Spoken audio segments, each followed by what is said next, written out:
And now, you're tuned in to RBLR, the home of Tampa Bay's Reveler Sports. Welcome into RBLR Sports, the most professional, unprofessional podcast about your Tampa Bay sports teams. I'm Eureka, and as always, I am joined by my main man, Masab. What's up, man? What's going on, Eureka? How you doing? You know, a little somber as we record here on Thursday night as our Tampa Bay Rays are forced to a game 6 against the Houston Astros. But I have hope. I have optimism in the long run. I mean, also, I know we're going to get into our Tampa Bay Bucs had a tough loss last week to the Chicago Bears. But I have hope. I have optimism that we can go into the next game against the undefeated Green Bay Packers. And I also have hope and optimism that our Tampa Bay Rowdies are going to move on as they are in the Eastern Conference semifinals. And I'm looking forward to talking at least a little bit about all those things. But first, how do you feel about the Rays right now? I'm feeling really good. It's been one hell of a clash between the Astros and the Rays. They've been, going at it. Yeah. It's been, especially the first 3 games. I love watching the Rays, obviously outperform the Astros, and now the Astros are coming back. I do just want to say specifically with this game, it was tight. 8th inning I think 7th or 8th inning, we got another run in, so we tied the game 3-3, and I was very hopeful. I'm watching at the edge of my seat, and here comes the 9th inning. We got 2 guys struck out, unfortunately, and our last guy on bat for the 3rd out was Randy Arozarena. Yeah. And we already got someone on second base, so I'm thinking, all right, Randy, do what you've been doing, this postseason. Give us at least 2 points. Unfortunately, hit a fly ball, got out, and I was like, all right, no problem. We can push this as long as we can contain the Astros. First out, we got our first out by Anderson, which was nice, and I was like, all right, well, we just need 2 more. And next up, Mr. Correa of the Houston Astros. A few pitches in, Anderson gives him a nice ball, and bam, he smashes it. But I'm thinking, all right, well, I'm hoping it's a fly ball. We get this easy catch and an easy out. But the camera pans to the outfield, and the ball's going, and then you see the Rays outfielder running towards the fence. Yeah. And then bam, you see that little white baseball land over the fence. And I think, not just me, but I feel like every single Tampa Bay Rays fan had their head down as soon as that happened. Probably thinking, yikes. Well, here we go to Game 6. So it's okay. Credits to Astros for this, this win. But, as you said before, with the Bucs and the Rays, I'm feeling really hopeful. Tomorrow, I think this loss was a little tougher than the other ones, especially the one before this game. So I do want to say that I think, the Rays got a little chip on their shoulder. They got a little more motivation now. And when you're leading 3-0 in a series, the last thing you want to do is blow a lead, all right? If it's one thing if it's 2-0 and they catch up and now it's 2-2, or, if it's already maybe... if it's like, it's 1-1 and 2-2, 3-3, but, you're already 3-0 and now it's, now the series at 3-2. We're going to Game 6 tomorrow, so the Rays are, I'm thinking and I'm hoping, the Rays, they say, hey, tomorrow is going to be our last game with the Astros. We're not giving them a Game 7, so just hoping for the best. I'll just be watching at home, probably with my roommates or something, and just I'll have a nice little bowl of popcorn, and I'll be on the edge of my seats, put on my Rays cap, and just keep rooting for my Rays. Yeah, I don't expect Game 6 to be any different than the first 5 games of the series in the spirit that it's been a great series. These are two heavyweight championship level contenders. And if you look at since we last talked last week, so game 1, the Rays won 2-1, a very close game. The only difference was, our postseason immaculate player, Randy Arozarena, hits a home run, and then Mike Zunino, of all people, very unexpected, that get a lot of offense from your catcher spot, he gets an RBI. And those are your 2 runs.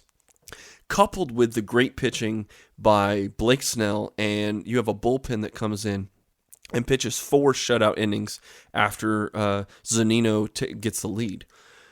Then you have game 2 where the Rays win 4-2, and the big story there was that Manuel Margot hits a 3-run home run in the first, and the Rays never look back. That plus Jose Altuve having 2 crazy, just unexpected defensive lapses. I mean, Jose Altuve is a Gold Glove level performer, and he just could not get the ball to first base. Then Mike Zunino, out of nowhere, a home run in the 7th, and at that point, that just was the nail in the coffin. And the Astros, the whole game, had opportunities. Because, like we were saying, I mean, the Astros are a phenomenal team, and they deserve all the credit right now, just because I know the memes and the jokes have been about how they cheated, which rightfully so. They should all be punished for that. But now with the spotlight on them, all they've done is respond, and even though they were under 500 in this shortened season, they plowed through their competition to get here. But in game 2, they had runners in scoring position, and they couldn't execute. So that goes into the game 3, where the Rays extend their lead to 3-0 in the series after a 5-2 win. And it was kind of a death by 1,000 cuts on offense from Tampa. Wendell had a RBI single, Adames, bases loaded, he gets hit by a pitch, and then Hunter Renfroe gets an RBI double to score the Rays 5 runs in total. But I think the big story from Game 3 was that Kevin Kiermaier and the Rays defense, water covers 2/3 of this earth. Well, the Rays defense covered 2/3 of the entire earth in this game, as the Astros just couldn't ever really match up with all the little things that we did right in Game 3. Jose Altuve even still had the yips. He had another uncharacteristically bad defensive outing. And that kind of set the stage. Now, game 4, the Rays unfortunately lose 4-3, but now you see, I think you start seeing the blueprint of how the Astros will win or want to win the games, and that is starting early. Jose Altuve gets his redemption game. All he does after 2 bad performances is hit a home run in the first inning, and that means that the Rays now have to come from behind. And we had Tyler Glasnow pitching in Game 4, but once you give up that first run, it's now we're asking the Rays to manufacture runs. And so Jose Altuve then gets an RBI double, and then thankfully, Randy Arozarena was able to even the score with a 2-run home run. But George Springer has been just a monster in these last 2 games, in Game 4 and Game 5, and we'll get into that. But George Springer, he hits a 2-run home run, and that pretty much the Rays weren't able to come back from that, because you have Zach Greinke this whole time. The first 6 innings of the game, Zach Greinke goes 7 Ks over 6 innings and only gives up 5 hits. So Altuve gets a home run and then puts another run on the board, and it wasn't until late in the game that the Rays were able to kind of claw back and make it close. So it was just that's the blueprint that if the Rays let them get on the board early with a guy like Zach Greinke, who's a future Hall of Famer in my book, it just you need extra help, and right now, other than Randy Arozarena, like there's not the big bats that we expected in this series. And I think that's what you saw in this game here in Game 5. The Rays again lose 4-3, but I thought it was very interesting that both teams went with the bullpen instead of maybe Kevin Cash trying to use that killer instinct and put like a Blake Snell on short rest or now I think it's smart in the long term, being more conservative, that you're going to save your Charlie Mortons and your Blake Snells for Game 6 and a possibly Game 7. So you're kind of hoping and seeing that if the bullpen can pull out Game 5 with no pitcher really going over what was the most 3 innings pitched. So you had John Curtis came in and he pitched an inning and an out, but that's because unfortunately George Springer comes up again with a home run in the first inning, and George Springer has just been ridiculous in the postseason. I mean, he now has 19 career home runs in the postseason. That ties Hall of Famer, well, he's about to be a Hall of Famer whenever he retires, Albert Pujols, but he passes Hall of Famers Mickey Mantle and Reggie Jackson, who made their names with postseason play.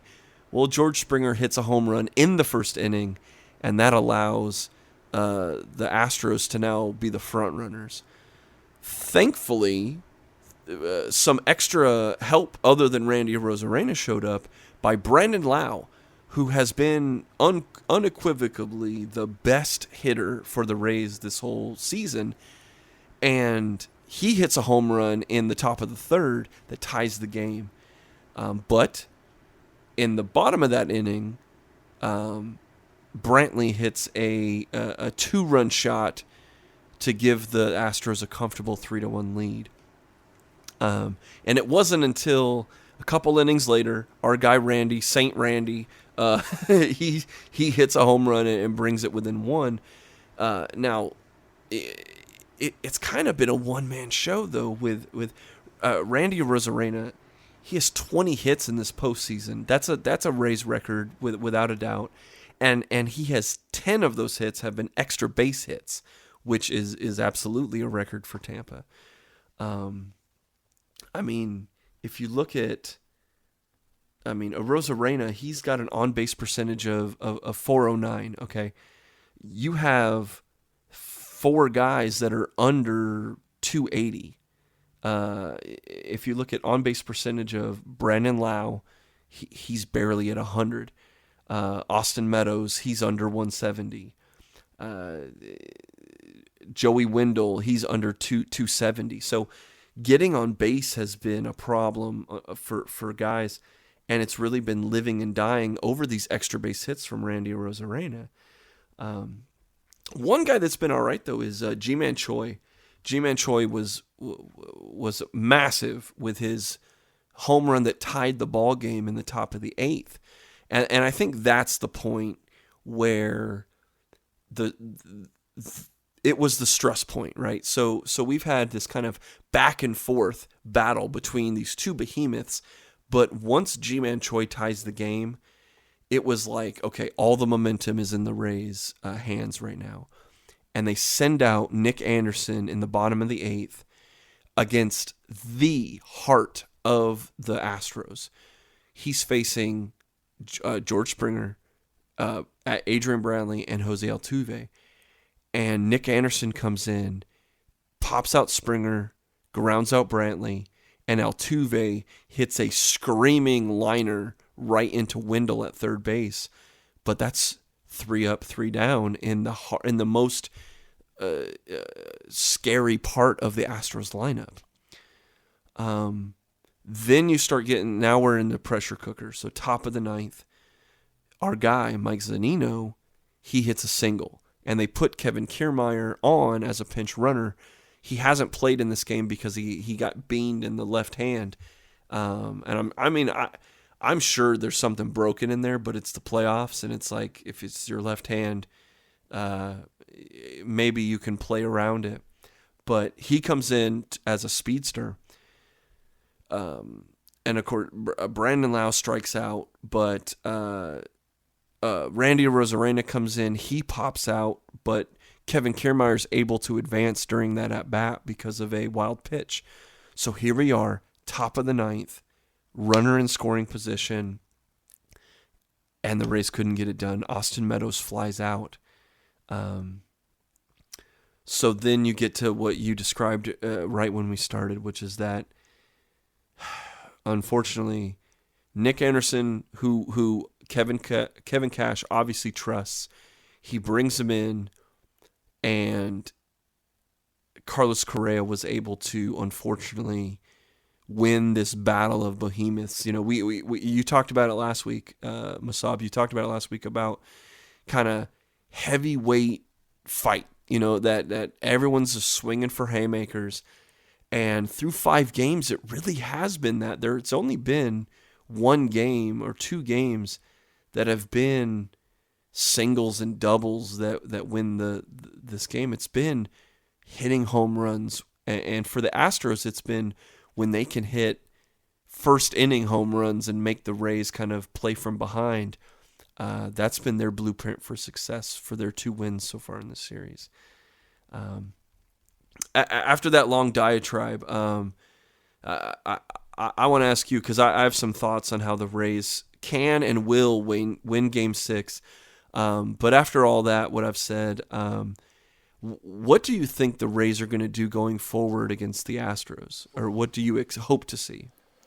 Well, Game 6 is gonna happen tomorrow, and Astros are gonna try to run this thing to the distance. You know, already trailing 0-3, while the Rays are kind of trying to avoid an upset.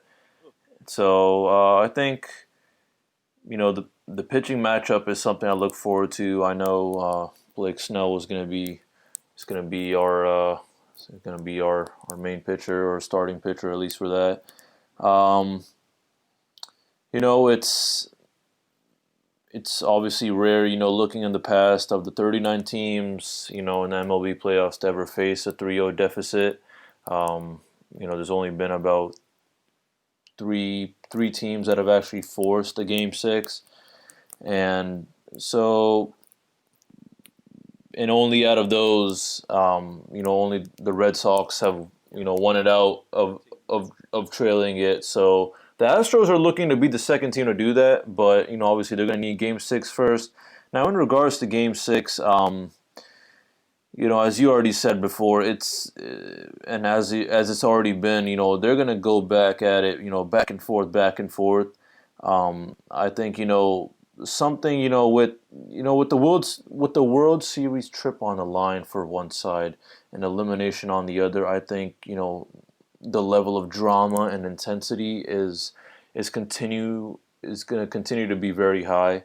And, you know, looking at, for example, you know, G-Man Choi's, you know, homer, you know, tying it up in the 8th, you know, it sent things through the roof for, you know, Rays fans and, you know, the whole Rays team as well. Meanwhile, you know, what the Astros took of it was, you know, now we need a big moment, and that's where Carlos Correa came. So, you know, what I'm looking at right now, you know, for tomorrow's game is I don't look at, you know, a blowout win for either side. I think with the Astros tying this, you know, 3-2, and the Rays, you know, kind of having a little fear now that, hey, you know, we definitely don't want to blow a 3-0 lead, they're both going to be coming at it more than ever. Because I think, you know, when it goes to Game 7, I think on one side, the Rays, they're going to be rather a lot more intimidated compared to the Astros. You know, the Astros are going to be coming into this like, hey, you know, we've worked so hard, you know, we can definitely win one more game. Meanwhile, the Rays are going to be thinking, oh, yikes, we've already we've already kind of messed up, the last 3 games that, we can't screw up no more. So and I think for that reason, I think the Rays would be playing a lot more careful in, Game 7. But tomorrow's game, I think it's going to be the same as probably tonight's game. They're going to be going back at it. It's not going to be a high-scoring game. I think there's going to be a lot of strategy to it. Our Rays are going to be looking deeply into how can they make sure they win tomorrow's game. To be honest, I'm looking at Rosarena again. Although the ending or his last performance at bat wasn't what I would like it to be. It was a nice hit though, and he's already homered for 6. This is his 6th time now in the postseason, tying him with Evan Longoria.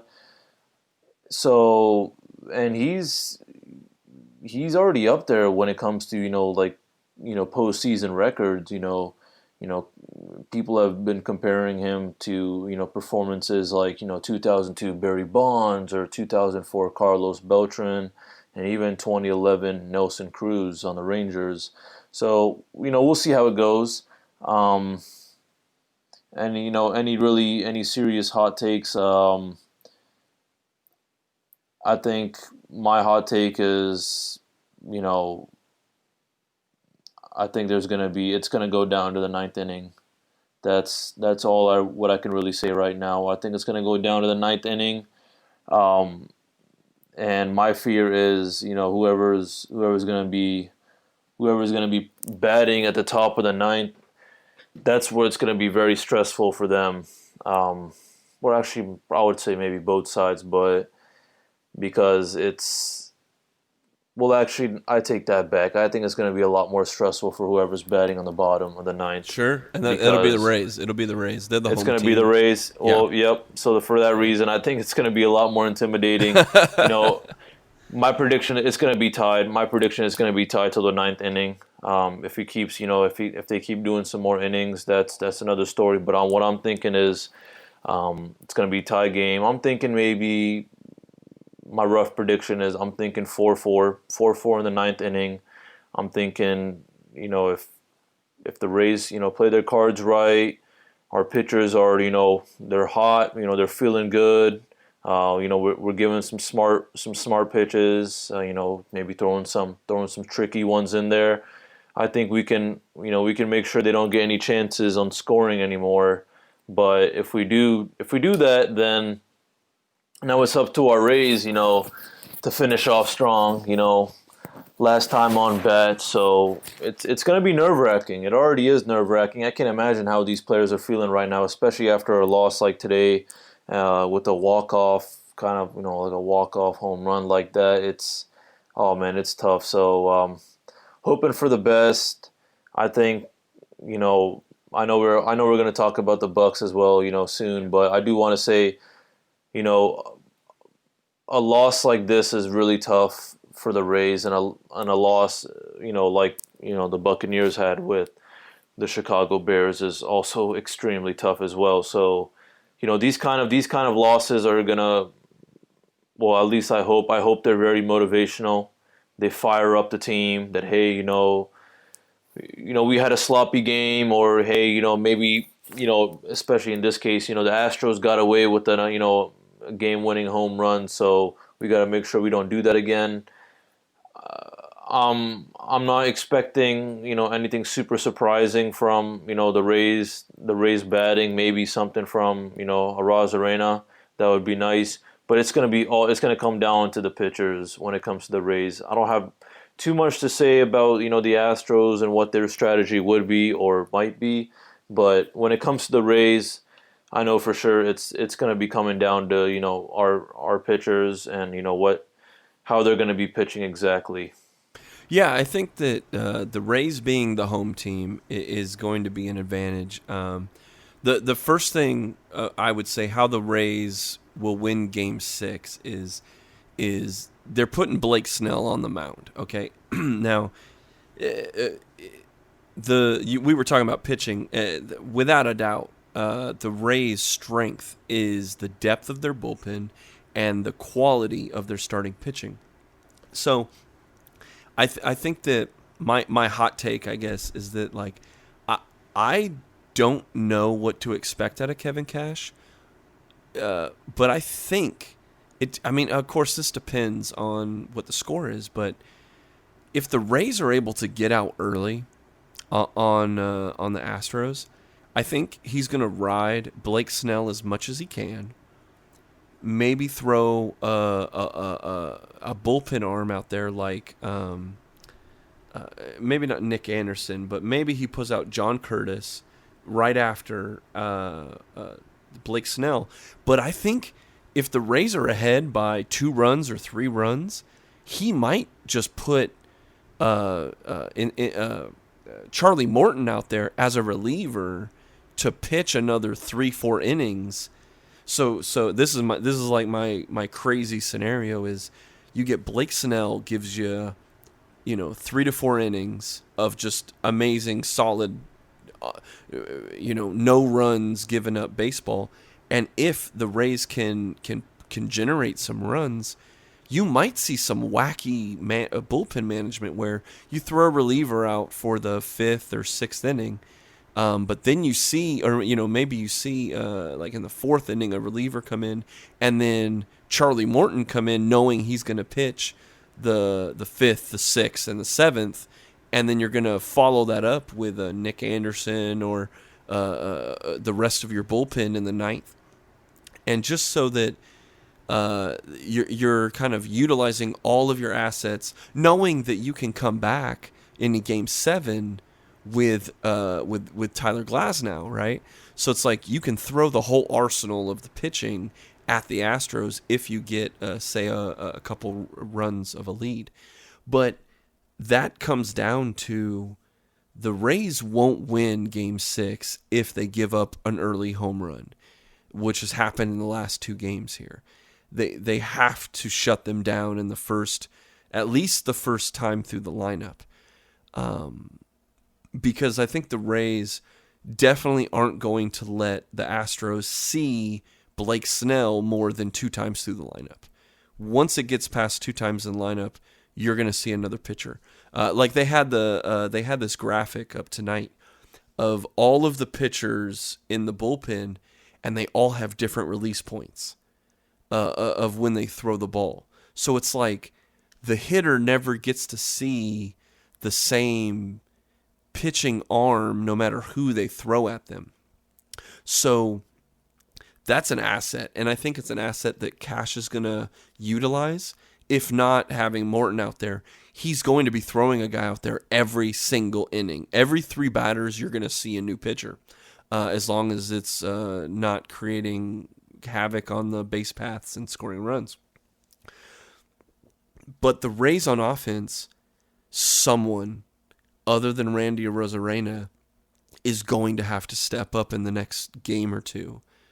Otherwise, the Rays will not win Game 6 or 7. Mike Zunino, who, it's just crazy. It's like meme level that Mike Zunino has been the best wingman so far in these playoffs. We desperately need Brandon Lau's bat to just wake up. We need another performance from Manny Margot. We need to also just watch these strikeouts. I mean, in Game 5 alone, there were 11 strikeouts. The Astros had 8 different pitchers.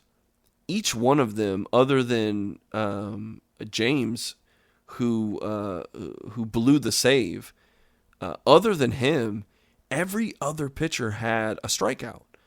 And if you look down the lineup, it's like Brandon Lau, 2 strikeouts. Arozarena, even though he did get a hit and an RBI, he had 2 strikeouts. Austin Meadows struck out. Yandy Diaz struck out. Margot struck out. Willie Adames, he had he almost had the sombrero. I mean, he had 3 strikeouts. And so going forward, I don't know if that's them kind of pressing as they're coming from behind, as they did in this game, okay? I mean, I know Randy Arozarena absolutely was swinging for the fences.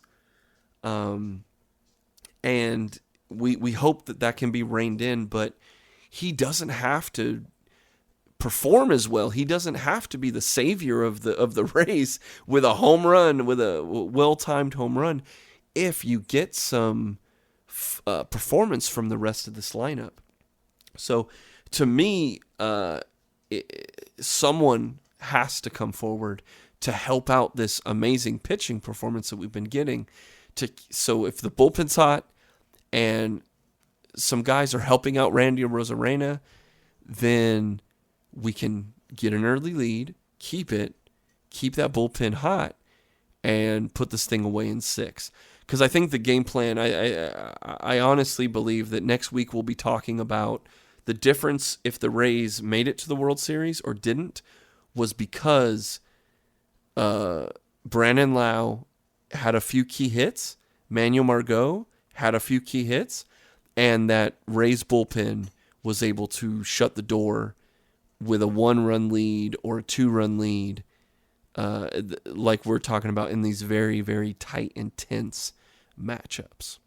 So, speaking of tight, intense matchups, Musab, I'm going to ask you about our Tampa Bay Buccaneers and their performance against the Chicago Bears and how that's going to lead into this next week's game against the undefeated Green Bay Packers.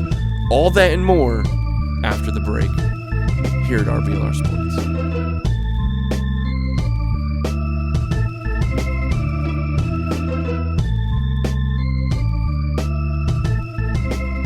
Welcome back to RBLR Sports.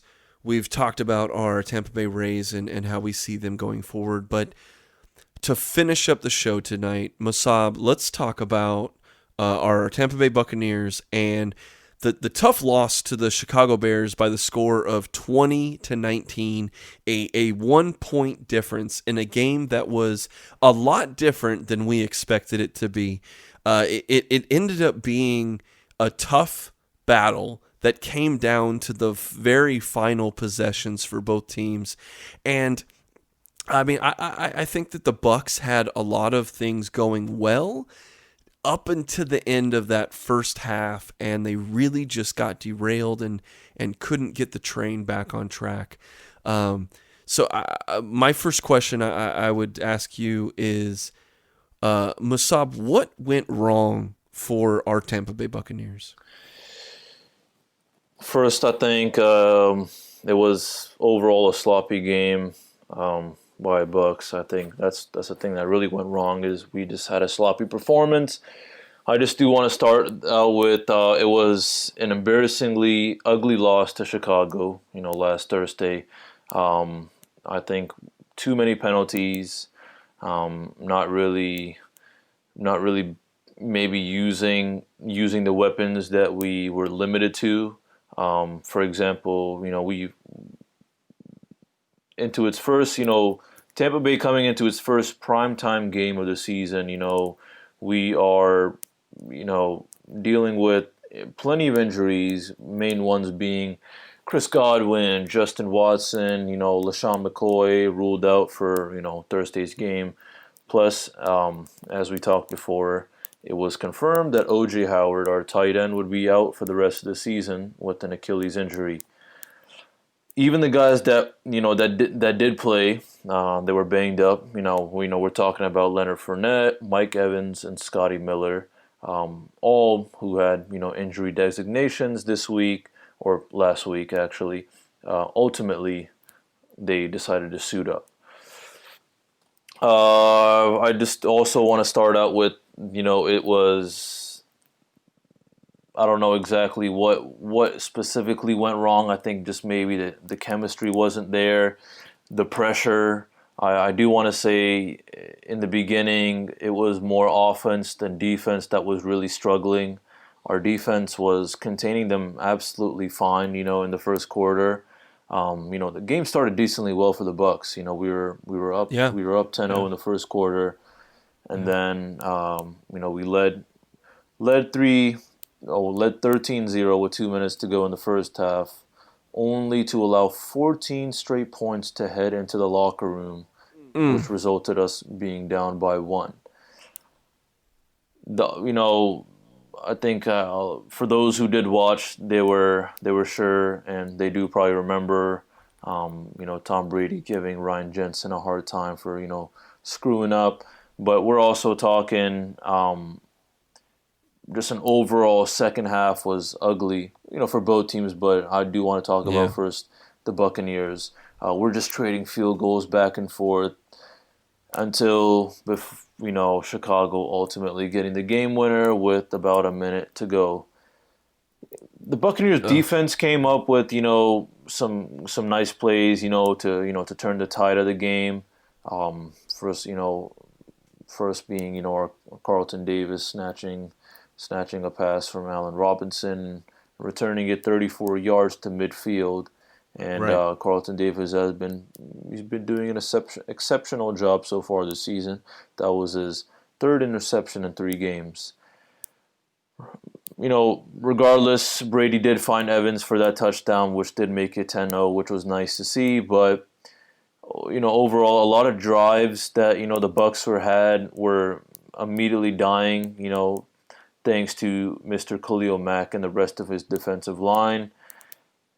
Our O-line just wasn't looking hot at all. I'm talking Ryan Jensen, Donovan Smith, and Tristan Wirfs.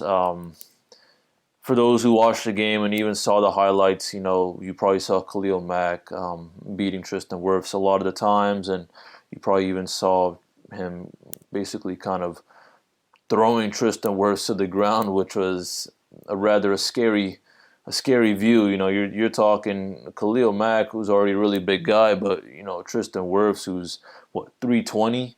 So this guy is tossing a 320 like a rag doll. And yeah, I was gonna ask, is there? I mean, Khalil Mack obviously is just a monster. Okay, now. What was there any particular reason why? Because we were very high on the offensive line coming into this game. Was there an injury or is it a game planning scheme? Why do you think that Chicago was able to kind of brutalize the offensive line in this game? I think the game planning scheme just didn't work out. Whether they had a new, kind of plan, although they did pull away with the win against the Chargers, it wasn't the easiest win. So obviously they were, we're always trying to improve our defense and offense. But I think, when it comes to the O-line specifically, I think, the game scheme just wasn't working out. You just don't know sometimes with these defenses, the approach for D lines and secondaries, it changes per team. And I think it's also the fact that if we're looking at it with our wide receivers, we're thinking, okay, well, our offensive line is they're trying to do their best job, but now we're looking at our tight ends and our wide receivers and our running back. But I want to talk about our wide receivers and tight ends. So it's up to them. It's up to them to follow the plays, block when they need to, in regards to tight ends. And for wide receivers, we had Mickens step up, with our Godwin and Justin Watson injury, also Tyler Johnson getting some touches in the game, which was nice. But I think I think it's the issue was we had some wide receivers and tight ends minus Gronkowski, but even Gronkowski actually because it's been a while since he's played. We're still working on how we're running these routes, how we're gonna make sure that we give opportunities for Tom Brady, our quarterback, to toss us the ball. I just think that wasn't really working out too well. I think maybe the routes weren't really going too well, but even the O-line was also just not really performing well. I do want to say, as much as I wasn't happy with many penalties in the games. I do want to just point out some penalties that were costly, one being Ryan Jensen, one being Rob Gronkowski's illegal block, which, first of all, Khalil Mack sacked Brady on 1st and 10. And then with that sack came Gronkowski's illegal block, pushing it to 2nd and 27. And that just wasn't the only time that we were, screwing up and, wasting our our chances for a lot of yards. But I just wasn't satisfied with Donovan Smith and Tristan Wirfs' performance. I know Tristan Wirfs is a rookie, and I think he did a decent job. I know he definitely could have done better, so he's definitely going to learn. So I haven't been expecting anything special out of him, but it was a little tough to see the times he was struggling. And then Donovan Smith, I just been, he has his good times and his bad times. It's good games, his bad games.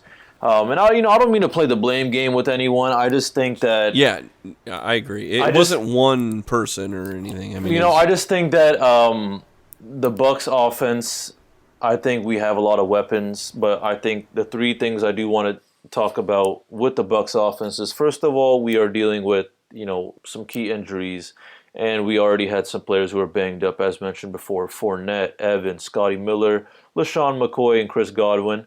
So we're just looking at Keyshawn Vaughn and Ronald Jones doing all the heavy grunt work when it comes to rushing, and then our wide receivers. Mike Evans did get us a nice touchdown, but Scotty Miller wasn't able to really do much at all, and even our other wide receivers, Tyler Johnson and Mickens, they were helpful a little bit, but in the end, it was, we were still struggling. So it was, the chemistry is still not there. I just think that we're just, we have a new team. First of all, we have a lot of new players. We have a lot of new rookies / just bench players who are stepping up, and we have a new quarterback named Tom Brady, who he's always been doing great, and I'm not saying he's doing bad right now, but I think it's just the chemistry's been changing. I think maybe as time goes on, if he next year I think will be a lot better, and hopefully this year I think will be a lot better as well. But the chemistry still needs to be improved when it comes to our offense. Okay. Yeah, I would say I think the Bucs were definitely the more talented of the two teams, and I think that it was evident because even though the Bucs defense was kind of sloppy with the big penalties, and the offensive line was letting Khalil Mack in for 2 sacks, and with all of those disadvantages of key players on the offense being down, the Bucs were still ahead of the Bears up until the last possession. So there's a few things that I think they can. It sounds weird because you lost a game, right? But I think that they can be proud of some of those things. Is that even in the face of injuries, super sloppy penalties, and a below average defensive and offensive line performance, they were still in a position to win the game, or at least come back in the game in the last couple minutes. Is there transitioning to next week's challenge against the Green Bay Packers? Is there anything that we can look at this game and be proud of, or at least is there something you're looking forward to that's going to change to be optimistic against the undefeated Green Bay Packers coming in next week? Just learning from our mistakes from this game. This was a really tough loss. I mean, Foles and the Bears, I mean, they just squeezed right by Tampa Bay for the win last Thursday. I don't think the Bucs are ever going to give any team like that a chance again. But also, I think it's all in all, I think our offense did make a lot of plays when they needed to, and I think that is something nice about our quarterback, wide receivers, and O-line. But I think we need to wake up. there's no way, even I was looking at some post game interview by Ronald Jones, and he was saying, he said, no way we should have lost that game. I think the turnovers, the penalties, the field position, all led to those points, and soon enough, it just wasn't enough, and it just the constant struggle throughout the game was just a little too much. And as I was as happy as I am that they were leading, in the second, they caught up in the second half and all that. It just wasn't enough. Field goals can only do so much. So, I will transition now a little more into the Packers Bucs, and I will say just some hot takes and just maybe some things that the Packers will probably be aware of or should be aware of, and same thing with the Bucs. First of all, with the Packers, I do want to say just some injury reports for the Packers and the Bucs. We got Devontae Adams, who actually might be ready. He might be a full go for Sunday, and Kevin King, who has missed practice coming out of the bye week. So we'll see if he's going to come back, because that might make a little difference on our Bucs receivers. And then in regards to our Buccaneers, Godwin's probably still going to be out. Vita Vea, our dominant interior presence for the season, suffered an ankle injury against the Bears. So hoping he can come back, and even if he does, he probably may be limited. And still, I've been, the big athletic tight end we have, O.J. Howard. I was really happy with his performance. It's really tough, honestly, to lose someone like that, because, as happy as I am with Gronk, it's also nice to have O.J. Howard there, kind of, taking turns, on the tight end role with him, because I think O.J. Howard knows what he needs to do when he was playing. But also, I think just some other stuff I do want to say in regards to our Bucs is, we've had a lot of new additions, and now the way I'm looking at it is, we've learned our lesson from this last game, and we're looking at a good team. We're looking at an undefeated team so far, but they had a little bye week last week, so. I can't, jump to conclusions or make any assumptions, but I'm not sure how kind of, ready and prepared they'll be, or fired up as to maybe how rusty they might be. But I do also want to add on that this is gonna be a battle, strength versus strength. We got Aaron Rodgers going against Tom Brady, two greats, and in talking about that, I want to add on just some hot takes now for the game. All right. Yeah, head to head. First of all, I want to say I think Ronald Jones, he's going to get that complete responsibility now to really make up for the mistakes that the Bucs have been making. And as much as you obviously don't expect anything much from Keyshawn Vaughn or anyone else, Ronald Jones is our go-to running back now, and he needs to he really needs to make us proud. So my prediction is he's going to get 100+ yards. I think this game he's got a little chip on his shoulder. A tough loss like that, he's going to be playing it strategically with Tom Brady about, okay, when, what are the best routes for him to be running. And, it's also important, I think, it's not always about, finding those open pockets so you can run down and get a bunch of yards. Sometimes you just need to keep pushing and slowly. You need to get that defense tired, and you need to give your Bucs defense a lot more time to rest up. So that being said, I want to just maybe ask you, um, you know, what are your thoughts about our our wide receiver unit? I think Mike Evans, is once again dealing with the sprained ankle, but I think the Bucs will probably continue to let him play. But it's just looking so different right now from what anyone was thinking at the start of the season. Overall, a lot of players have been dealing with many issues, but I've been since the beginning of the season, I've been really looking forward to the Chris Godwin, Mike Evans, Gronkowski / OJ Howard, and Fournette, McCoy, Ronald Jones little trio with Tom Brady, and how that all works.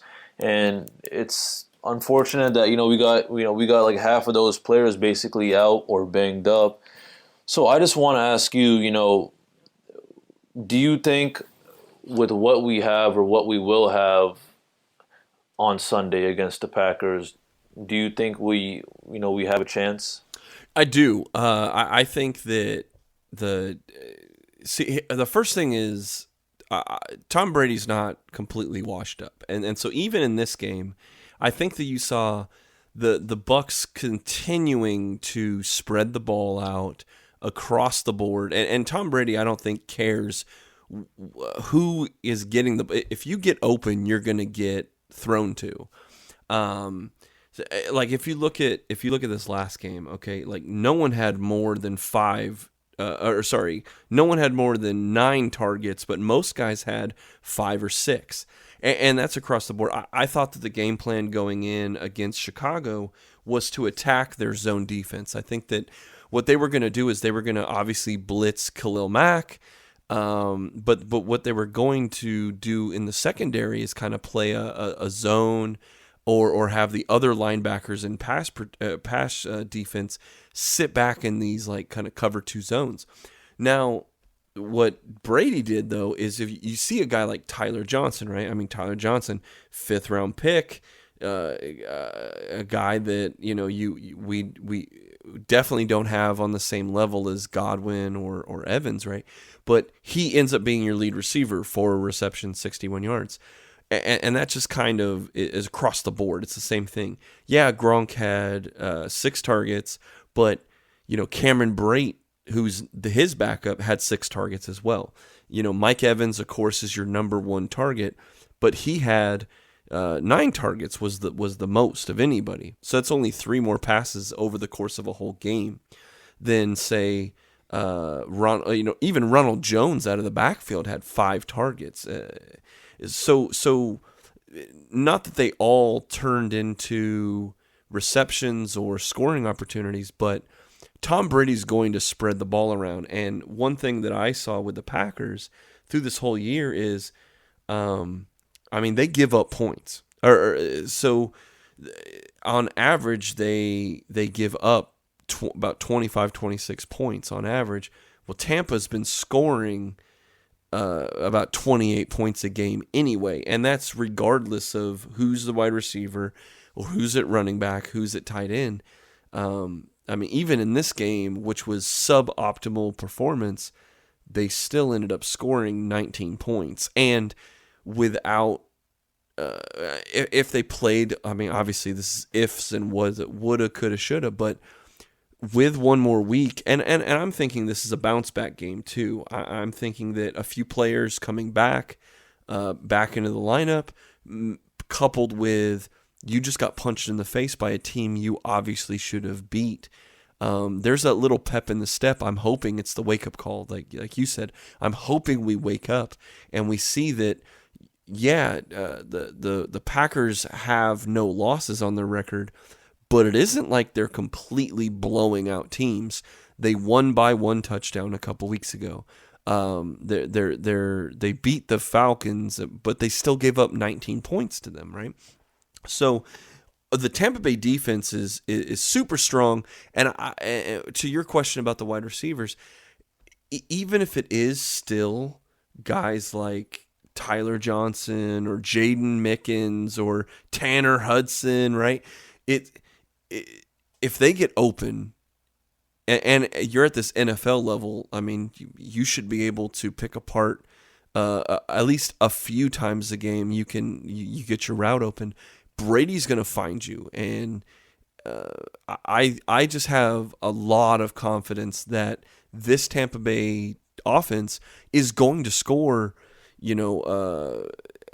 over 20 points, and I think that the real battle, to kind of tradition to my hot take, is the real battle is, we know Tampa Bay's got a good to great defense.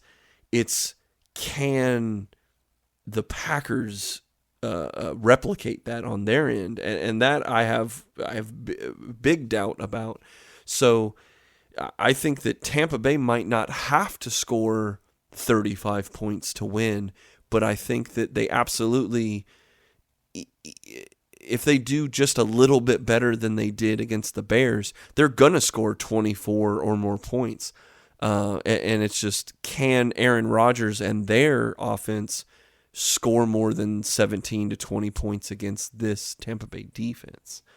That would be my big question, I guess. Gotcha. Sorry, I went on a little tangent there. No, not at all. Not at all. No, I definitely do appreciate that. And, what you said, I can definitely agree with. I do want to say, one of the first points you did make about, Tom Brady definitely, as you said, is definitely not washed up, Yeah. And Brady looked pretty average against the Bears in Week 5 in Chicago, and while he did throw a touchdown to Mike Evans, he completed only 25 out of 41 passes for 253 yards, in a very tough loss, and he got quite, he got sacked quite a bit as well. Yeah. And Bruce Arians did shoot that notion down, but there have been videos where it looks like Tom Brady forgot what down it was at the end of the game. Oh, geez, yeah. So yeah. I don't really know how to feel about that, but no one hates losing more than Brady. We're looking at the 6-time champion, and I think he's gonna bounce back in a big way against the Packers with Rodgers coming to Tampa. Yeah, so I was going to say, do you think, I know we're guessing here, but do you think there's this little bit of a kind of playing down to the level? Did you think they overlooked the Bears? I think so. Yeah.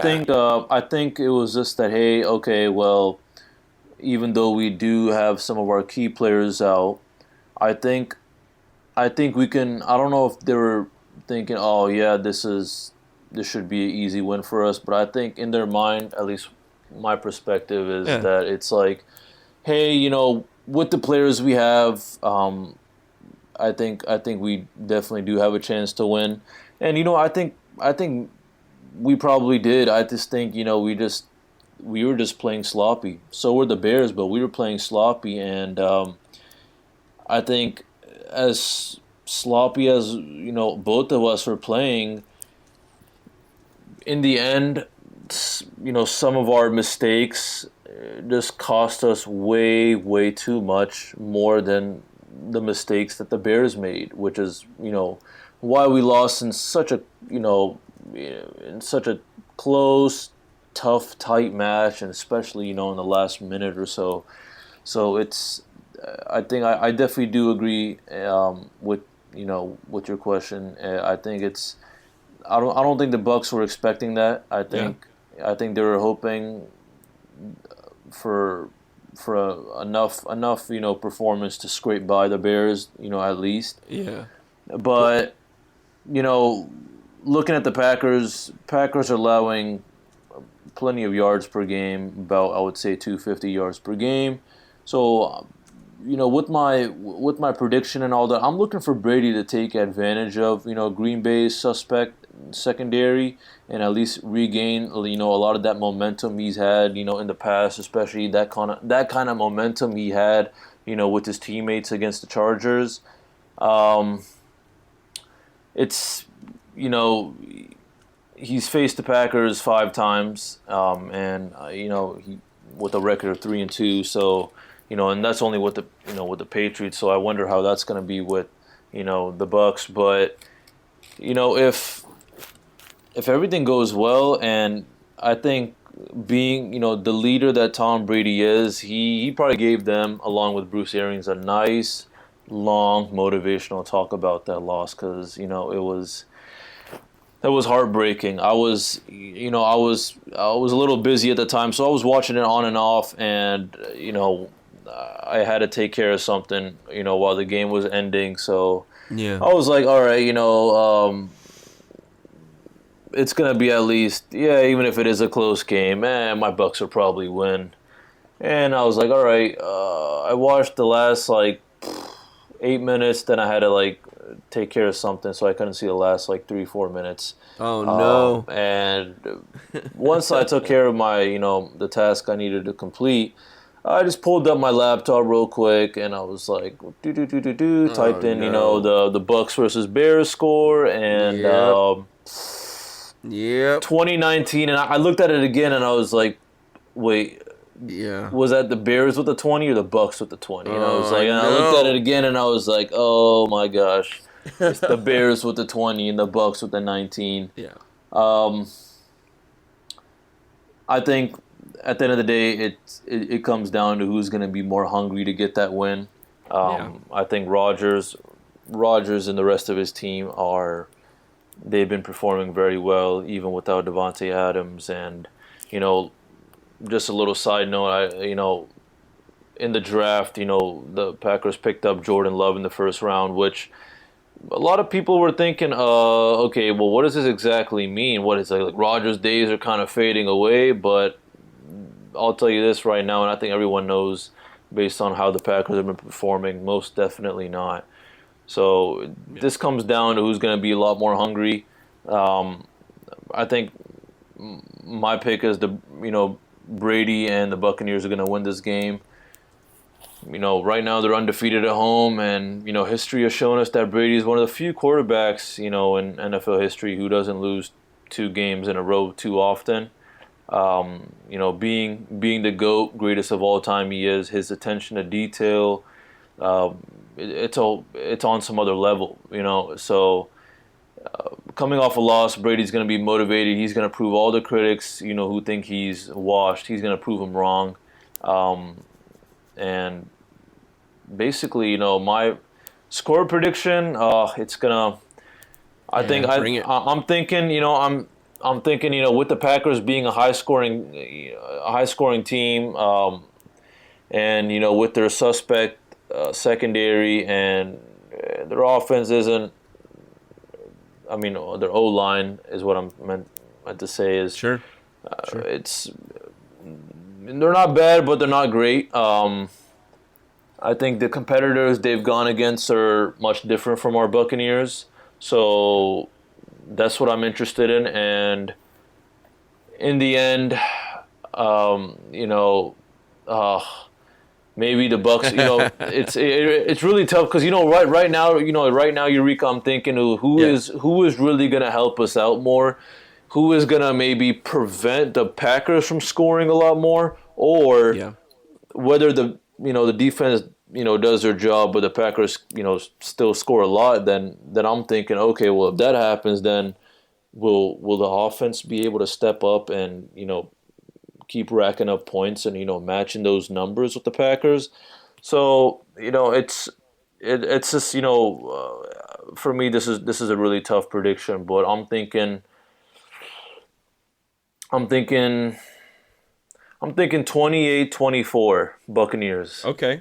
28-24. 28-24 right. Buccaneers. I'm pretty close to you. I said Tampa Bay is going to beat Green Bay 30-24. And I think that because Tampa Bay on average has given up about 22 points, and I think that Green Bay's got a really hot offense, so I think they'll do a little better than that. But Green Bay gives up about 25 to 26 points a game, which is very, very high in the NFL.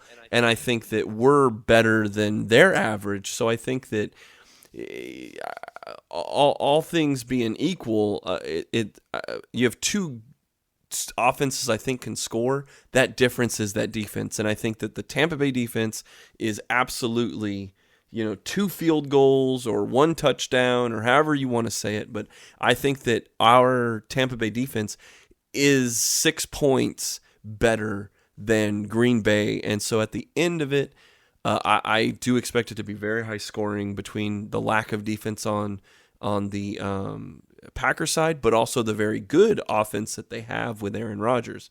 So you said 28-24. I'm right there with you, 30-24. I see you said Ronald Jones in the backfield getting 100-plus yards. That would be his 3rd straight game over 100 yards, including, if you think about it, he actually had almost 250 yards rushing within 4 days, right? Yeah. Because he played Sunday, played Thursday. So hopefully with a little bit extra time, he absolutely gets that 100-plus. That'll be his 3rd straight game with 100-plus yards. I would say we both thought that the Bucs were going to beat the Bears. I hope that they rise to the level of this challenge, because I don't think they're overlooking the Bucs or the Packers at all. I don't think that would be very smart for anybody to overlook an Aaron Rodgers offense that's performing at such a high octane. But I think that they're going to shore up the ship. We're going to get that pirate ship back on the seas, and we're going to take down the Cheeseheads. Anything else before we get out of here? Is there anything else you want to touch on? That's really about it. That's all I really have to say. Just wish the best for the Bucs, and Bucs fans, if you're listening, always keep your fingers crossed. This is gonna be a game to look forward to very much. Yeah. And at least what I'm thinking is this is a game to remember. At least, we got Brady on a whole different team, and trying to prove his haters wrong. That no, he's not washed up, and yes, he can bring this this Bucs team to many more wins in the future versus Rodgers, who's got an undefeated team. People were a little unsure about such things as with the 1st round pick with Jordan Love, and also with Devontae Adams out, thinking, okay, well, what are the Packers going to make out of their team, and how will Aaron Rodgers stay performing? So it's going to be a very good battle. We got 2 veterans, 2, I would say, leaders, natural born leaders, and they're both going to make sure that they guide their team to a win. I think so too. I think that in terms of all sports here in Tampa Bay, our Rays are just on the cusp of the World Series. Obviously, the Lightning are still basking in the glow of their Stanley Cup. It's so cool to say. The Stanley Cup champion Tampa Bay Lightning are still basking in their glow. The Bucs, I'm confident we're going to get back on track, but it's going to be a huge game against 2 Battle of the Titans, Brady and Rodgers, with both teams trying to stay relevant in that playoff chase for the NFC. Now you've got the AFC South is wide open. You have 3 teams tied at the top of it, and we even have our Tampa Bay Rowdies who moved on, right? Like I said, I'm not going to act like I'm an expert, but our Tampa Bay Rowdies beat Birmingham, and they have moved on to face the Charleston Battery in the semifinals of the Eastern Conference. And just looking at some highlights, that game on Saturday, it's going to be Saturday night, 7:30, ESPN Plus. Just kind of looking, my untrained eye thinks that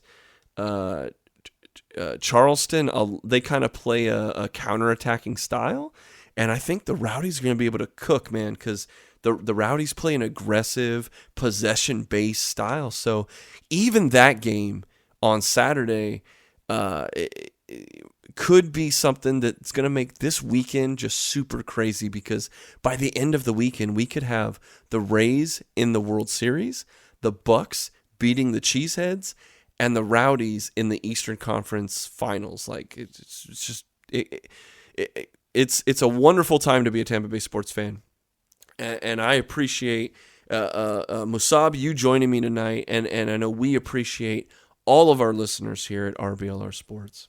It was a pleasure, Eureka. Thanks again for having me, and go Bucs and go Rays. Attaboy, man. For everyone out there, please, if you're on social media, we are at RBLR Sports on all forms of social media.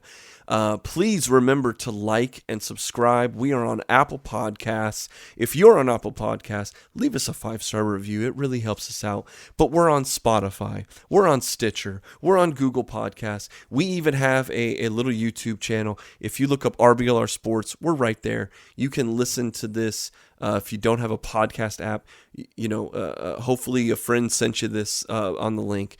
Here on YouTube, we do all the audio. But in the future, we have, I'm into collectibles, so we're going to have some sports card breaks happening to talk about all the cool things in sports cards and some collectibles and stuff. But here's the big news that I'll leave at the bottom here. If you can, leave a voicemail under a minute. We will pick the best questions for Musab and myself to answer here on the pod.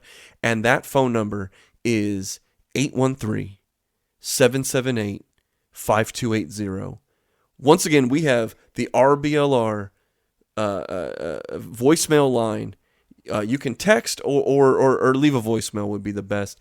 813-778-5280. Looking forward to hearing from the listeners. So we definitely want to encourage more forms of communication and feedback. So can't wait to hear from you guys. So that's kind of the big news is we're getting the voicemail set up. But for Musab and myself, I will say good night and go Rays, go Bucs, go Rowdies. And let's make sure you go to RBLR Sports every Friday before noon. We give you what you need. The most professional and unprofessional, for now, podcast until we get paid $1 million a piece to do these things. So we'll be wrapping it up, man. Thank you for everything, and we will see you next time. Thank you for tuning into this presentation by RBLR Sports. On your way out of the stadium, please remember to like and subscribe.